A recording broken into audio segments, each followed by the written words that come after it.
My name is Raouz Ben-Getch, and I'm the Deputy Director of New Ink.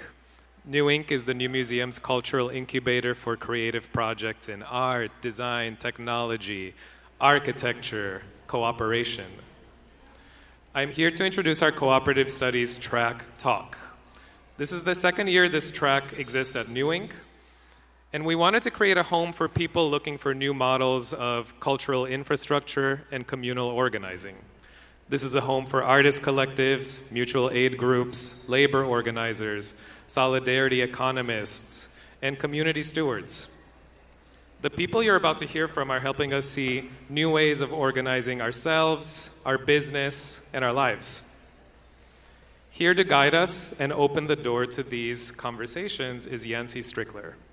Yancey is a writer and entrepreneur who has launched multiple creator-focused platforms and publications.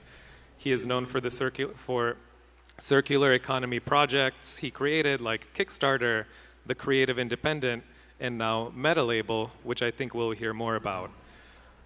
I also received a small secret to share with you. We will hear the preview of a new idea, and Yancey's actually never done a demo day, so technically this will be Yancey's first demo day.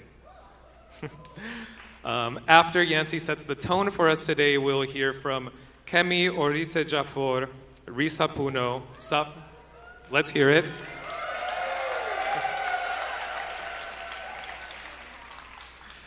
Risa Puno, Soft Power Vote, and Secret Riso Club, followed by a short... Gonna have to keep that up all day. They will be followed by a short conversation moderated by their track mentor, Maura Cuffie-Peterson. So for now, please join me in welcoming to the stage Yancey Strickler.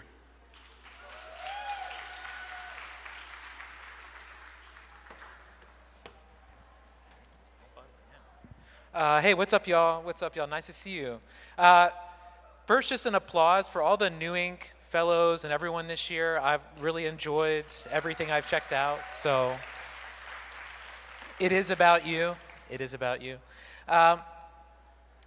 So I'm excited to be here today, and there's a lot to talk about, so I'm just going to jump right in, because I think that we are in the midst of a creative crisis. And it's a strange crisis. It's a strange crisis because the creative work has never been more central to society and culture and collective thought. There have never been more people self-expressing through culture than now. Never been more people watching, listening, reading, taking things in them right now. It's like a boom time. And no matter what it is that you make, there's a demand that you make more of it. Like you're not making enough, whatever it is that you do. And at the same time that is happening, the support systems that exist for creative people, creative systems, are crumbling. And we have these two forces happening at the same time, which is the pressure that a lot of us feel. And this produces a creative crisis for a lot of us personally. And I'm speaking of my own creative crisis here. Of several years ago, I'd started a community online and had a wonderful group of several thousand people doing things together. It was exactly what I thought I wanted, but yet I was miserable all the time. I was miserable. I was just a sad boy, because I'm just constantly feeling alone. And I would try to elevate other people to be partners or collaborators with me. It never quite worked, and I just couldn't figure out what I was doing. And eventually I really did hit a point of burnout, and part of it I realized was all of the jobs I was trying to do at once. And really what the nature of being a modern creative person is if you're trying to be professional or treat it as a business in any sort of way. The part that's about making the work is like you eventually have to create reminders on your calendar to do that part. Because everything else is just admin, promo, like the work of it, and not the work itself. And I myself got trapped into this. And I really had a breakthrough when I reread a book called Our Band Could Be Your Life. It's a book about punk and hardcore bands in America. And basically every story is like someone somewhere was making music too weird or too out there. No one would support them.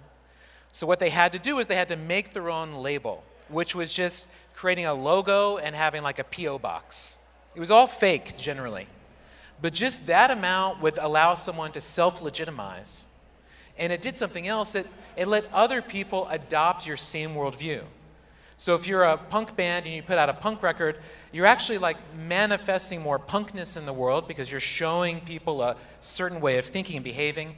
And because you're a label and you have like these catalog numbers, you're also implicitly saying like, you can do this too, maybe with us. It's like an open invitation. And I really started appreciating this form, and I came to think of this as a meta label. That this structure that I was familiar with from music is something that could apply to absolutely any creative form, and I could bore you with a lot of historical examples of how it has been. But it's really a structure where a group of people who just share the same worldview, care about the same thing, it could be anything, the same worldview, and you put out public releases together. Doesn't mean it's collaborative, just means it's sort of in the same vibe space, you're building clout together. And there's some economic structure for how it works, for what happens with the money if there is any. And that these four things together create kind of a new paradigm and a new output, a new possibility for creative people. But before getting to that, we tend to assume that our current conditions have been here forever and will be here forever. What we fail to recognize is that our current conditions are momentary. They're going to change. They haven't been here for that long. And it's even true for things that are so fundamental to us, it's kind of mind-blowing. So let's talk about art, for example. People here are more of an expert than me, I'm sure. But if you think about when is art created, well, it's an interesting question, because if you're asking, well, when do we know that images were used to represent stories in some sort of way? Well, you're talking cave paintings, like things tens of thousands, who knows how old? Like that has been around a very long time. If you're thinking about, say, like a portrait, a oil painting, like that's like a patron paying someone to make them look good. It is art-ish, but not exactly how we think of art today. Here's some great books on this topic, by the way. So like painting a portrait of some rich dude is not exactly the same thing, mostly. If you get into like art as self-expression, then you're talking early 19th century post-French Revolution. If you're talking art as like a market and part of culture and a business, you're talking like the 1930s, 1950s. So less than 100 years old. We think of art today as this canon that's been here forever because there's a lot of old shit in it. But the way we think of art today is really like less than 100 years old. Creativity, another bedrock word, bedrock concept. Everything today is about creativity. So clearly this must be an ancient idea. Not at all. Not at all. The concept of creativity was an invention in the 1940s that was in part funded by the United States Department of Defense. This was done, there's a great book on this topic, The Cult of Creativity. This is done because the military was looking for divergent thinkers to be officers. At the time, the dominant social norm in America was conformity, so they were looking for who was nonconformist, and they ultimately studied artists and some specific engineers to understand what made them tick. And they created things like the Rorschach test and brainstorming as a way to test and find people who are creative. They put electrodes on their brain to try to find where the creativity was. In the late 1950s, there was a bill passed that remade America's education system to make it creative. Creative writing programs went into being. I'm a second or third generation creative American, right? This is an explicit ideology that was put into our society post-war. And the word creativity entered the dictionary for the first time in 1966. Now, importantly, creativity was always a commercial idea. It was the line they used was, it was the democratic essence of genius. The democratic essence of genius that anyone could aspire to. It's beautiful. I mean, it's wild, but it's also beautiful. And this was developed as a thing that we could reach for. And this is helpful to know, to see these histories, because there's some words that get thrown around a lot in our world today that are similar but slightly different. We could think of an artist as being self-employed, and it's meant to be about self-expression if we go to like the modern concept of an artist. A creator is also self-employed, but what a creator is doing is commercial expression. Creativity was always a commercial idea, and if you're a poster or doing these online, you're generally looking for some return, and there's a direct return.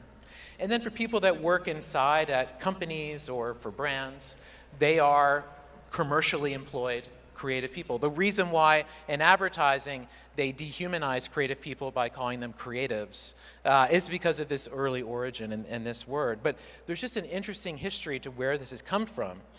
And this really comes into play when it intersects with new forms. It's new forms that give a lot of things shape. And this has been the power of the internet. Software creates a form that billions of people can repeatedly adopt and can create replicable value of an Instagram post, or all these different ways that forms shape what we do. And I experienced the power of forms with being a co-founder of Kickstarter. And the experience that I had, my friends had before Kickstarter was you're trying to make a project and there's like 5 people who you can ask for money, and that's about all you can do. And you realize everyone else in that line is cooler than you, and why even try, and you just give up. And there was always this question of like, isn't there some other way? And I came to visualize what we did was that there had been a wall that we were all just like running headfirst into, one after the other, me included, and we just built a door into that wall. And suddenly people could just move through. And there's just a different way forward. And that's what I think new forms can do. And so when I think about this sad boy to now squad boy journey that I've been on, I think of the Metalabel product as similarly trying to be this form, trying to create a shape by which people can move from just an isolated practice to something larger than just them. So it allows a group of people to create one of those sorts of labels, just a collective publishing lens that you can drop stuff through. It's very simple. You just pick your URL. You have a really good URL. Pick your name. Invite by email who else you want to be in it. You can all begin dropping things. When you drop stuff, you can release work digitally or physically or a mix of things together. A lot of what happens on the side are people releasing books, zines, small press publishing, things like that. And when you make a release, because it's all thinking about that collective experience, you get to create a split for everything you put out. So you set on a percentage basis where the money should go. So you add people to a release, you choose them from a drop-down, and what percentage of the money should they receive? You can even pay your fixed costs first, like first pay back the printer, and then the profits get split with people. And it also lets you save money in a treasury. So you can also set aside money of like, we're not going to use now, but we'll put 50% of every money we get into the treasury so we could just keep funding projects together. And when you have money in your treasury to just pay it out, you just hit payout and it automatically splits it, puts your money saved. Everyone just pays taxes on what they get in personal income, like super clean. And so this is the project that Metalabel is now, and probably the group that's had the most success so far is a group I run called the Dark Forest Collective. This is 16 different writers, amazing people, including Mindy Sue. And we've been putting out books together and just kind of making a scene, a vibe as a project. And last year I realized that we were going to cross 6 figures in book sales together in a year. And I realized that me using this little split thing was cute, but like maybe not the legally most intelligent thing to do. And so I started thinking about some sort of legal structure to represent our project. And there's the obvious choice of being an LLC or even try to be a nonprofit. Those didn't quite feel right for this project. And started thinking about what if you could develop a new structure for projects like ours. Because I look at the space that I'm in, I look at all of us around the room, and I think there's a lot more going on here than the outside world knows how to see. And so I reached out to a very cool, connected friend a year ago, and we started cooking on this in secret and reaching out to some amazing lawyers. And for the past year, have been working to develop a new idea, a new structure for creative work, and it's called the Artist Corporation, or an A Corp. And so an artist corporation is going to be a new legal structure. We're going to pass a law, we're going to pass many laws, to design a new corporate form, new legal form specifically for artists and creative people. It will be, yeah, that's worth clapping for. That's worth clapping for. The key ideas is that number one, it has a creative purpose. So when you're forming your company and you're like, I make this type of art, like you're not doing it wrong. You're not doing it wrong. It's cool. Like an LLC, like an S Corp, it has pass-through income. So you'll just pay taxes on what you personally get paid. We're going to make it so you can have averaging of your income across years for tax reasons, because creative income is so irregular. And also as an artist corporation, you will be able to fractionalize into shares. You can create equity. You could distribute shares to each other. You can sell it to an investor, but it creates a normal way to value and think about creative work. I'll talk a little bit more, but if you think about what I showed before of like the Metalabel function, well, if you make that little group an A, make them an A Corp, and suddenly you get these additional functions. You have the ability to own IP, to handle whatever the business dealings are for your group. In the future, you will be able to take in multiple sources of funding. We have a path we see to bringing nonprofit funding into A Corps in an easier way. And again, if a label or commercial institution comes along, in the past, they have acquired the intellectual property rights of an artist's work most frequently in exchange for that work getting made. But because an A Corp can create shares and equity, you could imagine instead an actual investment that treats the artist corporation as something that's real, something that's creating real value, and is worth participating in economically. Because a lot of what this project has helped me realize is that right now creative people are excluded from the full benefits of capitalism. The greatest asset of capitalism is collective wealth creation. You get paid for things you didn't do. You're part of a larger system. It works out for all of us. That does not exist for creative people. It exists through love, it exists through other ways, but in terms of actual money and cold resources, it's not there, but it can be. So doing this is a political effort. It's going to be a really big effort. There's a website, artistcorporations.com, and this is going to become public in a big way in about 2 weeks. There's a TED Talk that will go online in the middle of June, and with that, this website that hasn't been shared yet will blast out, and we hope people get really excited. But on this site, it has like a really in-depth survey where we're asking people like, what is your financial situation? What are your needs? What are your wants? Because what our current draft is like 85% cooked. But we're listening, we're talking to people all around the country just to be like, let's make sure we get it right. And already parts of what we thought we're doing have been different as a result of conversations we're having with artists. But where I think this all ultimately adds up is to what we're going to call the creative century. We're 25% into the 21st century. And if I think about what are the forces that have defined it, it's certainly like tech and the internet and AI. It's also creativity. Less than 100 years old. If you think about the creative output, the creator economy, all of that, it's just straight up. Massive growth in culture and creative output. And this is happening with us still stuck in the sad boy era of just we're all grinding and doing our thing, and we're doing our best, and there's all kinds of good reasons. We're precarious, it's a lottery, like nobody's wrong. Nobody's wrong. But there's a step up from that. The step up from that is, yeah, you have your solo practice, but you know what? You're also a part of things with other people. It's not always just you. Sometimes it is, but sometimes it's not. And we figure out a way to do that and not have it be complicated. And then we ultimately lift the ceiling on our projects and not look at them as charity, not look at them as cute, but look at them as real and think of them that way.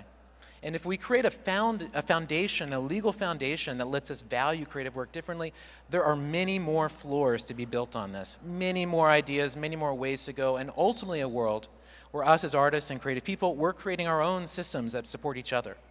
Truly a system of our own.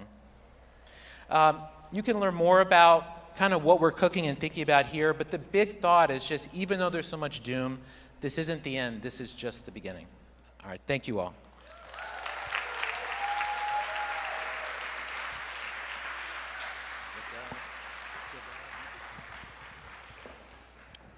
Howdy!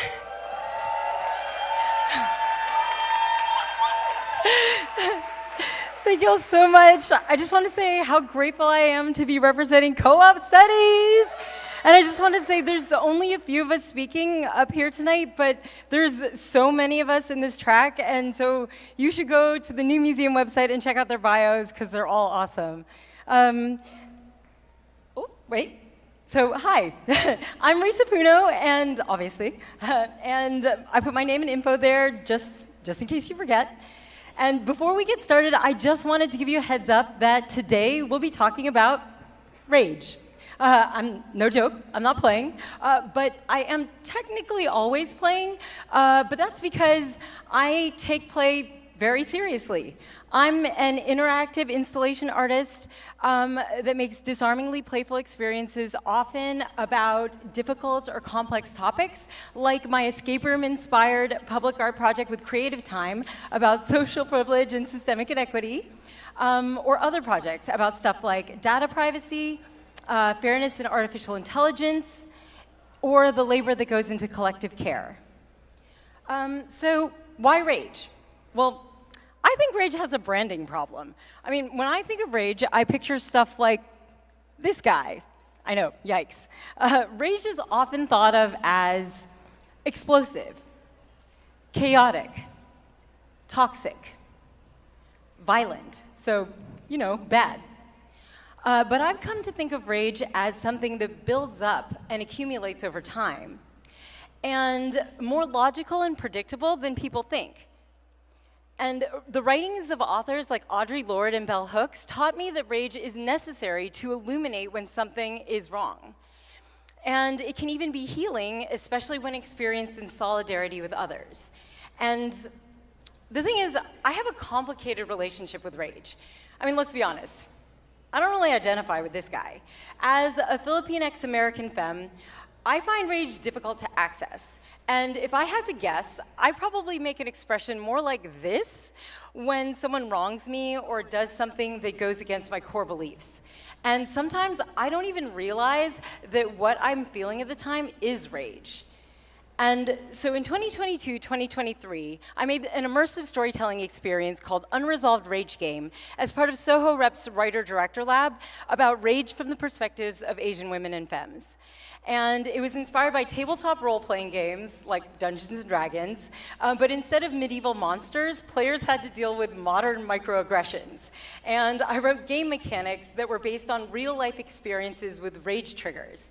And it was this raw, vulnerable, and intentionally super cringe experience, but it was also like weirdly fun too. And I learned that it is possible to design an experience that triggers rage, like actual rage, but in a safe space.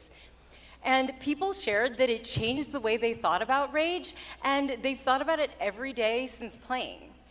And so at first I didn't know if this spark of like a ragey idea would turn into anything real or just like flame out. And in 2024, I tested version 2.0 with adjusted mechanics and a new script, and that's when I saw lasting potential to communicate and shed light on the nuance of rage through collective play. And that's when I decided to bring this to New Ink, to figure out how to make it scalable and help as many people as possible, because I wanted to nurture this project with cooperative goals in cooperative environment. So, since I've been here, I've been asking big questions about care and accountability, especially how to build that care into the creative process and not just in the final product. And so a few months ago, I was invited to create an online workshop about rage, so I adapted the game mechanics and called my workshop Rage, Reactions, and Resilience. And we hosted people with all different social identities and all different relationships with rage, and it turns out the system I built was actually flexible enough to accommodate all of that. And this opened up like a whole new world of possibilities. And it was like my little rage fire sprouted fireworks. And that's when I realized that this whole time, I wasn't just creating a foundation for a game. It was like I've actually been building a framework for a whole constellation of projects designed to help people explore rage. And I've been calling it Anatomy of Rage. And all of the offerings are designed to be disarmingly fun, driven by curiosity, grounded in lived experience, and shared with others. And for example, in addition to continuing to develop new versions of Unresolved Rage Game, I've also been working on my new interactive sculpture, which is just under the escalator there, titled The Wheel of Reckoning and Rage, which features double-sided game show spinners designed to help start conversations about rage in public space. as well as my new artist edition for the demo pop-up store called Unresolved Rage Proxy, a squeezable sculpture for those pesky times when your feelings can't be safely voiced. And a bunch more stars in the Anatomy of Rage constellation. For example, my solo show coming up at Pearl River Mart, which is a space in Chinatown, New York with deep community roots, as well as continuing to develop and play test version 3.0 of Unresolved Rage Game. And I'm currently working on the Good Asian Girl Merit Badge collection, which is like satirical Girl Scout merit badges, except these are for emotional coping mechanisms like Stoic Lotus, Cringe Coddle, and Hard Pass. So hopefully these will be ready in time for the holidays at the end of this year. And, oh, what? How can you get involved? Well, for my solo show, I have a venue, I have dates, I have a plan, and it just needs funding. Okay, let's be honest. All the projects could use funding. So I would love to be connected with mission-aligned grants, donations, commissions, because honestly, I would love for the people who didn't ask to deal with this rage to not be stuck with the bill. And of course, there's also, right? Also, there's help with staffing, administration, play testing, distribution, but beyond all these logistics is a bigger question. Which version of rage do we want to live with? Like, are we willing to settle for one that's suppressed, individual, misunderstood, and unprocessed? Or do we want one that's acknowledged, collective, validated, and metabolized? I'm working toward the second one, and I could use your help. So, if you want to learn more about the anatomy of rage, give me money because I'm shameless. Hire me to run a workshop for like your community, employees, or anyone else curious about rage. Playtest the latest version of Unresolved Rage Game if you're an Asian woman or femme. Share your rage stories with me, or join my mailing list. Like if you want some good Asian girl merit badges in the fall, then scan this QR code or visit risapuno.com/rage. Thank you so much.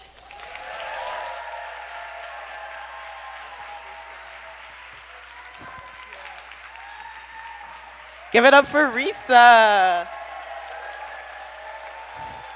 All right. So good evening, everyone. My name is Oluwakemi Oritsejafor. The people know me as Kemi, and I'm super excited to be here with you today.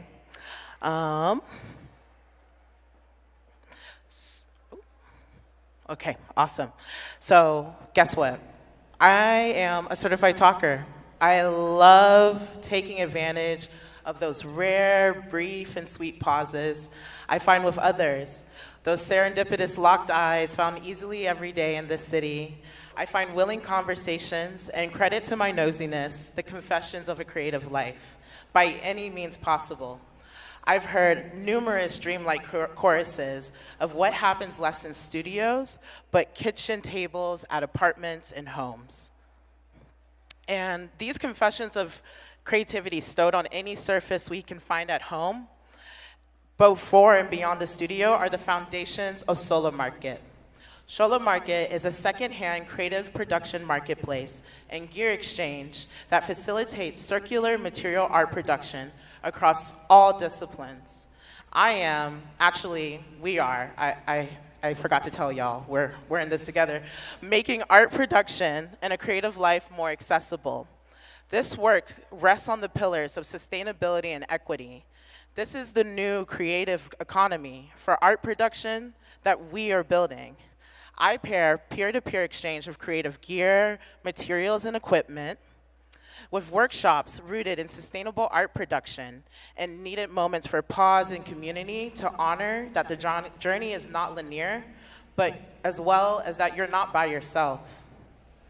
Me and others find ourselves at the kitchen table, no different than the ones I find myself here at 8 years old with my friends. I was so cute, right? Or the ones of the homes of my mothers across the Black Atlantic. We as artists with open hearts, shy words, speak from an inner child looking for a reassuring hand to hold in these vulnerable moments. Solo Market is that hand. I, as an artist, rely on a willing hand, new or old, to help bring my creativity to life. Shola is doing that on a bigger scale for more people while remaining rooted in what connects us as artists, the process, the people, and the materials. Now, the privilege of being nosy is that I have been given entrance to many people's creative confessions, but really it's their creative paradise, or as I like to call it, Orun Rere. So in Nigerian fashion, we're gonna do a pronunciation lesson. So when I say Orun, repeat after me, Orun Rere, Orun Rere. Okay, all right, we might have to get y'all some passports, y'all. Orun Rere is how we might make real memories of the people who loved us, the lessons and the skills they passed on. So, of my most recent nosiness, I've been collecting answers and responses to the question, what is your creative paradise? I realize in building Shola Market, I'm helping you achieve your Orun Rere. So today, I share with you my own Orun Rere, here now, but also materialized in Demo Showcase, right behind you, behind the booth. I embody the kitchens and homes that have been my studios, and is the case of really all of us here, 99% of those who create. You find my Orun Rere here at Demo, made out of 95% post-consumer waste and second-hand furniture, sourced local to New York City, and effects from across the Black Atlantic. Today, I invite you and Demo visitors to enter the portal, your Orun Rere. Now, my Orun Rere also mirrors what I'm building next here at Shola Market, MakeStream, a creative reuse center, a destination for you to find right now, art material, gear, equipment, and tools for free today. That's right, I am the Oprah of art production. Everybody gets free materials, you get free art materials, you get free art gear. So for me, my Orun Rere took shape out of the lessons given by my first and last art teachers and studios. My mother's in the setting of our home kitchen, the room being the heart of our home. My installation is fabricated in reflection of my paternal grandmother's kitchen in Lagos, Nigeria, where I was taught art as a means of survival and less expression. They gave me resourcefulness, but created a beautiful life by any means possible for themselves and their community. And my Orun Rere is also the younger creative self wanting the badge of artist, and furthermore, wanting to not only be heard, but to be understood as a Black woman. So much so that when the enormous economic and social barrier of the art world found me, I turned to the gently used, landfill-bound materials found right as they hit city curbs, gear haggled over Facebook Marketplace DMs, just like the Yoruba woman of Lagos, Nigeria's market. Those women know how to haggle. And equipment borrowed and shared by friends in parks. But most importantly, I found patience. I found invaluable mentorship and helping hands to hold. And ultimately, I turned to my community, my Orun Rere. Art contributes more to the economy than tourism, travel, agriculture, construction. 52% of adults in America perform, create, and participate in the arts. Yet artists, people, continue to struggle to make a creative life one that is lifelong. The art world contradicts itself. It reflects the same system and culture we interrogate with art. It is defined by ambivalent hyperconsumption, personal economic precariousness, and social order that keeps us from each other, from our Orun Rere. Now, when I started out with building Sola, I was like, you know what, I'm gonna build the eBay for art production. People could buy, they could sell, they could trade their equipment. However, I quickly realized that to build that sort of business, I would give my community away. I would be chasing after investors and reporting to them instead of the community itself, and turning my community into users captured. And I couldn't focus on the primary founding goal of Shola. Investors would even ask me, how is this different than a Facebook marketplace or eBay itself? Well, Shola is not just a platform. We are building a creative production economy based on real community and values, but real impact for our very environment and better lives as creatives. So I introduce to you Make Stream again. It is a play on waste stream, or the flow and life cycle of consumer waste. Make Stream by Shola would be a space where we can build creative circularity, build a real creative economy, but most importantly, community along the creative process. Make Stream members can both sell and source their unused materials, and as well, it will be a destination for institutional art waste and landfill diversion, plus sustainable, equitable art education rooted in access. Now, I want to take some time to extend an invitation to partners. I'm looking for folks here to join me on building Shola's next future with an open heart, but also an open pocket. Because what we are building is New York City's first fully public and accessible to all creative reuse center. Make Stream by Shola. That's right, y'all. I'm in my Mark by Marc Jacobs era. Make Stream is a creative reuse pilot I have run and lead up with New Ink, and now here DEMO2025 as a Run Ray Ray. And I'm also asking every person in this room, you can take out your phones, to come in on building a new future for art production. Start small by joining our WhatsApp-based community, where you can find what you need for your next creative project, and as well as sign up to join as a flow maker, a group of supporters who each month make a small monetary contribution, such as a coffee, a bagel, you know, something small, something light, towards realizing Make Stream and our Arun Ray Ray.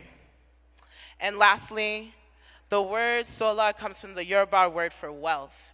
It's actually pronounced Shola, but that's a whole other presentation about being a third culture kid, and I know that gets tiring. So too many think of art as having a linear relationship with value, only derived from the finished product, one you can sell and put a price on. And I chose this name because I believe the experience of creating art is also defined by the ongoing value derived from materials, but knowledge and communal ingenuity. So thank you guys so much, and Eshe Gonika.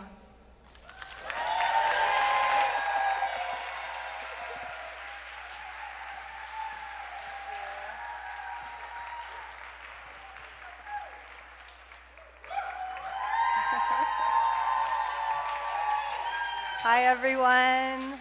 We're really excited to be here today. First, a big thank you to the New Ink team, to our mentors, and our incredible community. My name's Tara. I'm Gonzalo. And together we run Secret Riso Club. We have both been in New York City for over 10 years. And we met and we became friends through DIY spaces. We were both really inspired by the city's legacy of like radical imagination, activism, music, and art, and the DIY ethos that fuel so many movements. But New York is changing, and alternative art spaces are harder to find. Knowledge and resources are often gate-kept. And print has always been a vital part of these New York City's cultural movements. From activist zines to propaganda we pasted on buildings, it's how ideas spread, how people connect, and we believe it's an integral part to making change. And that's why we started Secret Riso Club, using the power of print to build the kind of city that we want to be a part of. I started Secret Riso Club in 2017 with one Riso printer in my living room. And from the beginning, our growth has been entirely organic and self-funded. No investors, no 10-year plans, just a strong commitment to our work, and reflecting conversations between ourselves, each other, and our community. And we've evolved so much over the past 8 years, but our values have remained the same. We believe that print and design are powerful tools for making social change. Knowledge and resources should be shared and accessible. Care is infrastructure, and we value collaboration over competition. And keeping those values at the core of our practice, we have expanded in many ways, and we have become an important resource to creatives, independent publishers, and cultural workers in the city. Our space in Bushwick is a bookstore, a full studio, a gallery, and a home to a community of creatives who are part of our space. Our fully equipped print studio offers artists print access and accessible printing sessions. We also operate our own publishing practice, producing our own books and publications in this space. So these are a few of the books that we've done over the past couple of years. And this one, called Lanyap, we did with designer Arlander Taylor. It was his first publication, and it's a beautiful art book on transformation. Our bookstore is packed with books that we publish and books from other independent publishers all over the world. It's a really great place to come, be inspired, and find books you can't find anywhere else. We also host and facilitate workshops from Riso 101 to design skills to self-publishing, bookmaking. For example, this one, Black Your Archive by Soy Pulley. Shout out to Soy. Was an in-person workshop where participants made pieces that were included in the final publication. We also organize talks, pop-ups, book launches, exhibitions, and so much more. We love bringing new people into our space. For example, last year we worked with Mexico City-based Riso Studio Can Press for a weekend-long pop-up to celebrate both of our 7-year anniversaries. And we worked to design a whole merch line, did an installation, and a publication to celebrate. In our gallery and reading room, we curate and showcase artists and publisher projects. For example, last year we featured the Berlin-based artist Uvalde for an exhibition of her cyanotype plates. And this week just opened the Black Scene First residency, where we transformed the gallery into a reading room, focused on Black independent artists and publishers. Yeah, and it's actually just opening today, so we hope you can come check it out over the next month. They've worked really hard on it. We also run a 360 creative studio. We've collaborated with organizations like Printed Matter, Pioneer Works, MoMA on exhibitions, programming, publishing, and design. We love to create spaces where people can feel inspired to create through art, collaboration, and design. Since opening our new space a year ago, we have expanded from a duo into a team of 6, and now we have an amazing team that shares our passion and enthusiasm for printing, books, and publishing. And we also have a cohort of over 60 volunteers and a growing membership program as well. Thousands of people have come through our doors, from as close to down the block to as far away as Japan.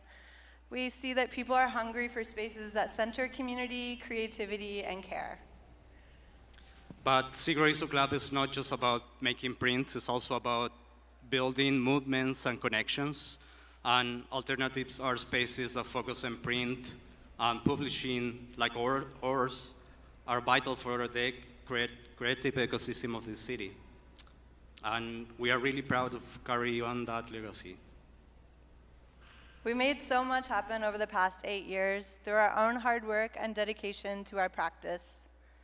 We clearly see the evidence of our impacts, and with your support, we can expand our reach and continue to sustain and evolve our work. Simply put, we want to keep making great things with great people. And please, we need your support. Join our membership program, collaborate with us. Please reach out. We can work with you on exhibitions, consulting, design, printing, programming, or simply you can support us financially. It's expensive to run a place like ours in New York City.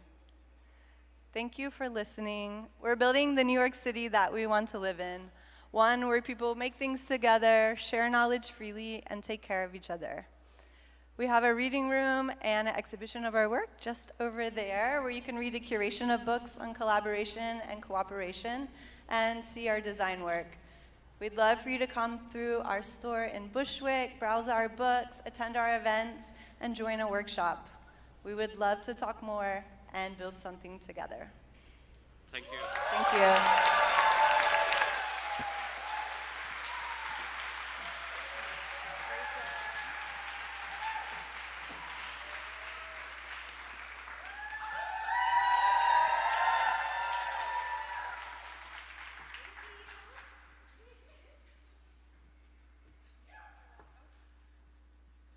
Hello.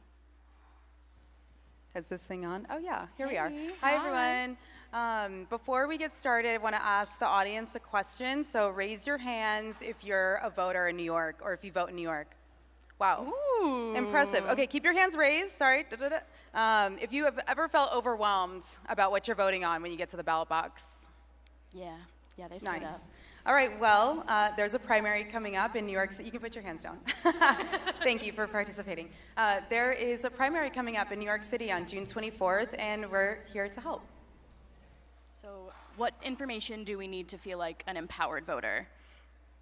What's on the ballot? What are we voting on? Who's running? What do they stand for? How does ranked choice voting work? How does this impact New York City?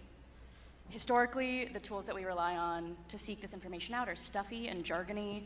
The voter guides that we do have leave out vital information about what's on the ballot. They sometimes show up late, and they get things wrong. This contributes to voters being disenfranchised.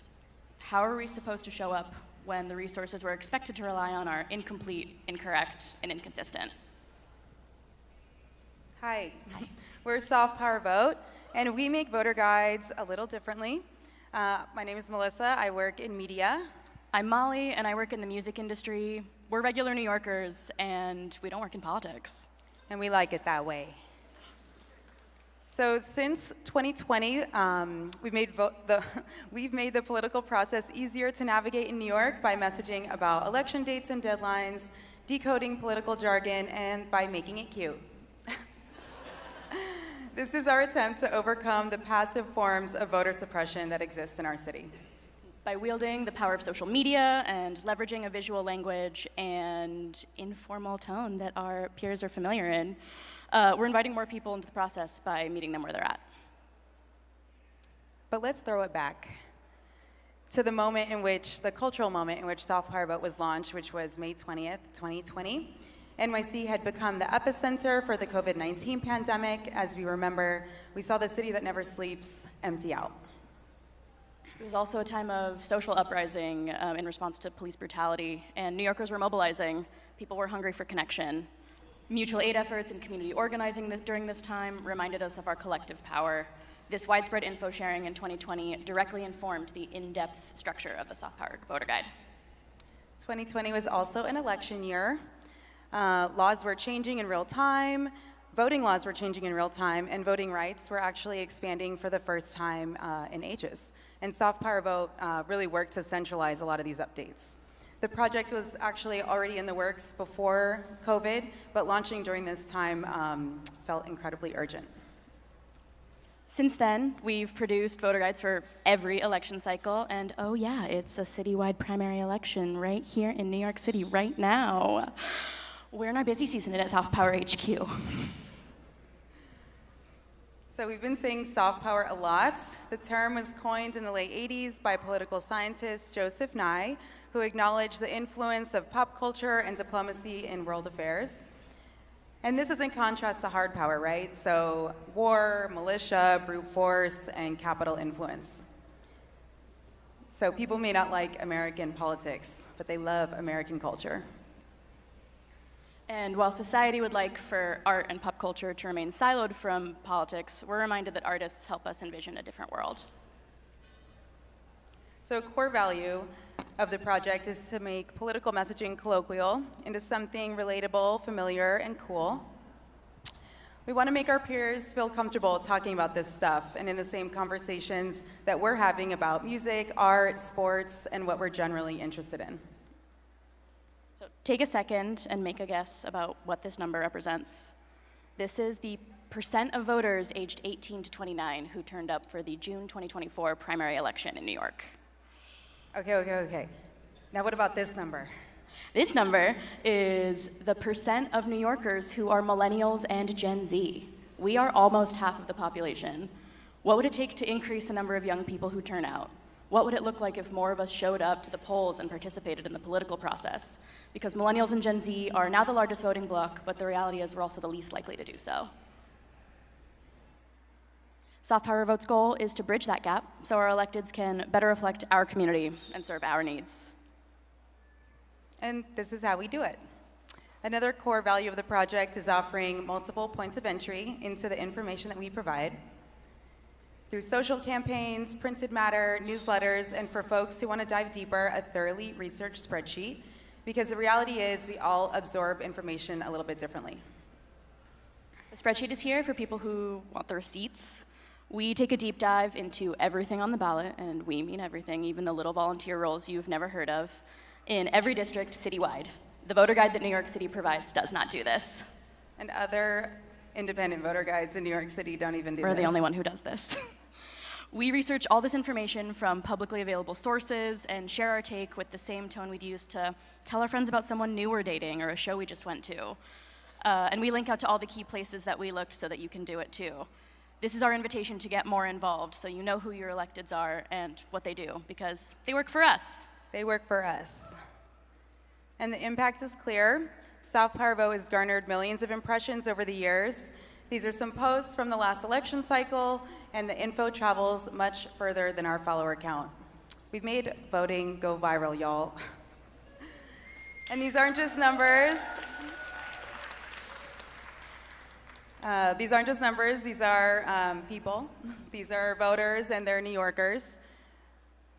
An unexpected outcome of this work is like the creation of a digital community, if you will. People drop their questions in the chat, and our open DM policy has cultivated a safe space for conversation. We've gained trust, and we're helping folks learn how to talk about politics.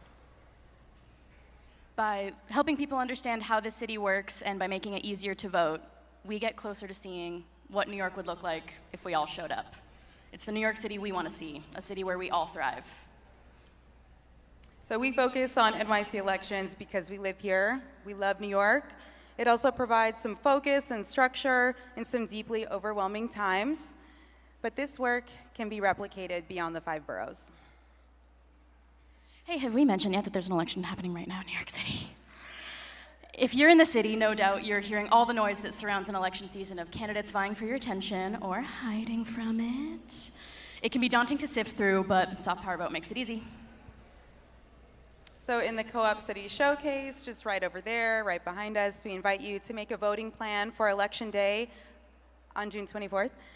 Find your poll site, get a sample ballot, or double check your voter registration. We also have a voting booth where you can reflect on the New York City that you want to see. Here's how to get in touch with us. We also want to connect with more creatives, designers, and content producers who are excited to get involved. We're eager to get the word out in person too, so if there are talks or programming you want to tap us into, let's chat. If you want to bring soft power to your city, come say hi.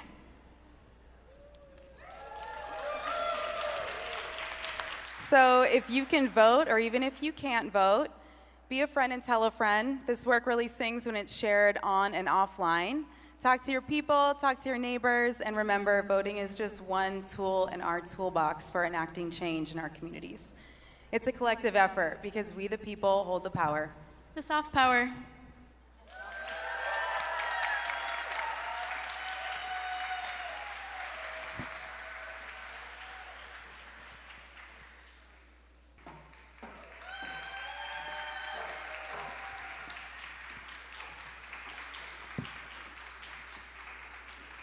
Oh my gosh. First of all, hi darlings. You did that. Let's give a little more love to this wonderful people. I feel like we should also do a quick moment for the color palette because locked in co-op studies, am I right? Yes. Good evening, everyone. My name is Maura Cuffie-Peterson. I've had the privilege and honor of being a mentor to this amazing track, many of which are up here too, so give them some love as well. I've really loved getting to know this crew. We've spent the better part of the last year going deeper, right, on your projects through the lens of cooperation. I hope it's not a surprise to anybody here how critical it is for projects like these to flourish, be well-resourced, so that we can all survive. All of these projects, in more or less ways, are about interrogating and navigating power, which maybe we all know is a bit of a problem right now. I want to start with you, Risa. Okay, disarmingly fun, am I right? I think that's you. I love it.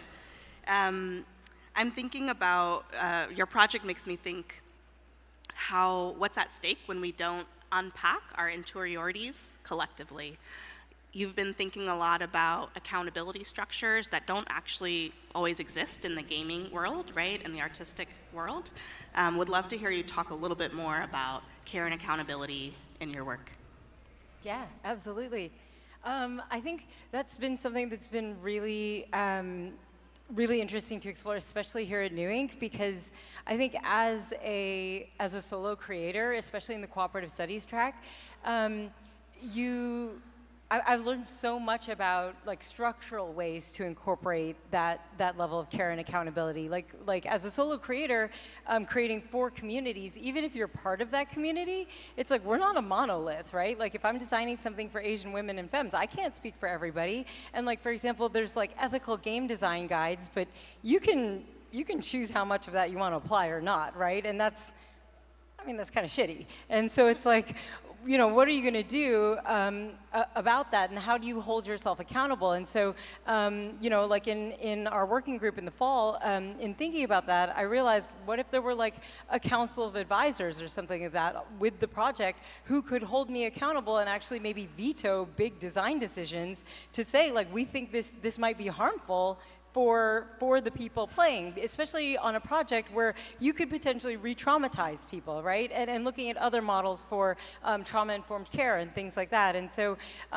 it's just, I want to make sure that I'm doing right by people, because I feel like I shouldn't be the only one making all the decisions.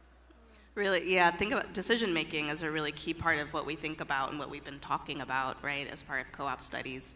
I want to keep on the theme of care. I'm going to pass over to you, Tara. What a treat. Do you remember when we all hung out at SRC in the fall? So cute. If you haven't been, it's really important to spend time there. You can feel in there's such a strong visual culture, and you can really feel how intentional, right, that every decision, right, has been. You talked about care infrastructures, right, a culture of care as a core value. I, from my experience, know that care ought to be resourced. As you're expanding and growing, right, with the lens of cooperation, what does a care infrastructure look like now? What does it need to be resourced? Okay, thanks. So I think care, when we look at that and when we think about it, was one thing when it was just Gonzalo and I. We kind of have learned over the years that care has to also include ourselves. And that does mean like putting boundaries or not working 24/7. And that's something that is like a continual lesson. We haven't like fully learned it yet. So part of that care infrastructure was bringing on new folks. And as we mentioned, we've got like a really great team now, and being able to like turnkey some of those models that Gonzalo and I had been kind of practicing informally, but try to do it a little more formally with a group of the check-ins, open conversations, really building that in and taking the time to do so. But absolutely, with that comes the need for money to pay for folks, and to pay for folks well in a way that we're not just like exploiting labor.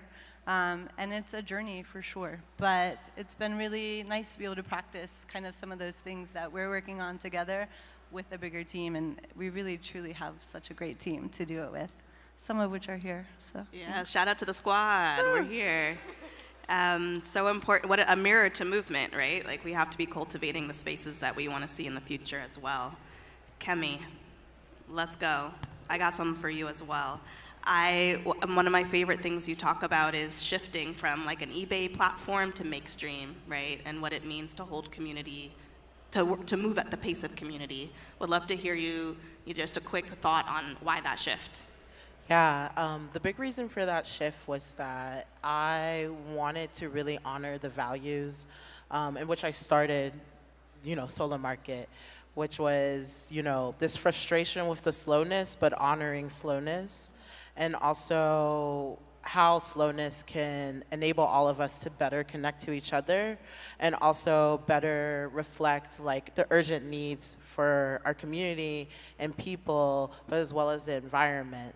And how art itself, as I mentioned, is this space where we're constantly interrogating things and reflecting, but at the same time are a direct mirror of the same systems, the same economies, the same things that are destroying, not only our environments, but also our connection to each other. Mm-hmm. And so as I continue building the business and kind of having this I made it out the kind of Facebook era where everybody wanted to be a Zuckerberg, and realized that the real growth, the real opportunity for not only Shola market and the business, but for the community itself was to slow down and create something that is more tangible, brick and mortar, and would allow for there to be a destination for folks within their immediate community to find what they need, to find each other, but also to find the support and the reassurance that I found as an artist.